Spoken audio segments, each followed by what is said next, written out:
The shamans that I had the privilege of working with understood that we have a luminous energy field that surrounds the physical body and that informs the physical body, that organizes the physical body in the same way that the energy fields of a magnet will organize iron filings on a piece of glass.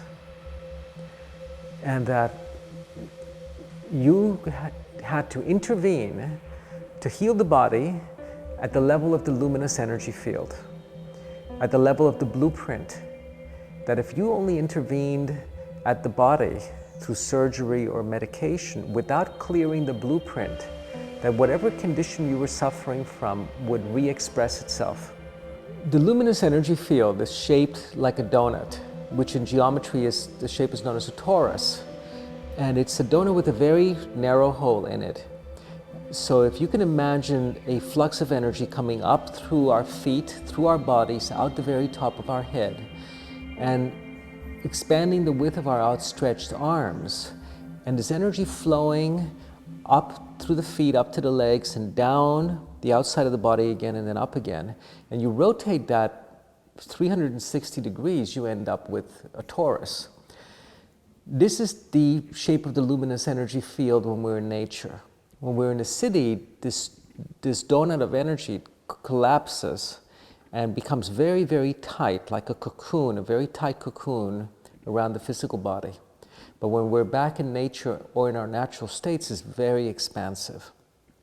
This luminous energy field is what contains the imprints of our early life experiences, of genetically inherited illnesses, even of memories before we were born, when we were still in the uterus and before.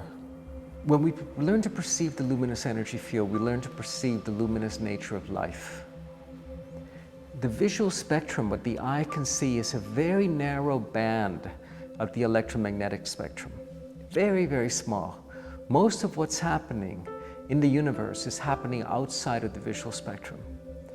When we learn to perceive with our inner eyes, with the eyes that can perceive the luminous nature of life, we recognize our interconnectedness with all things, with the stars, with the rivers, with the mountains, with the valleys, with each other. The luminous energy field becomes toxic when we experience toxic emotions that we're not able to process or cleanse ourselves from effectively.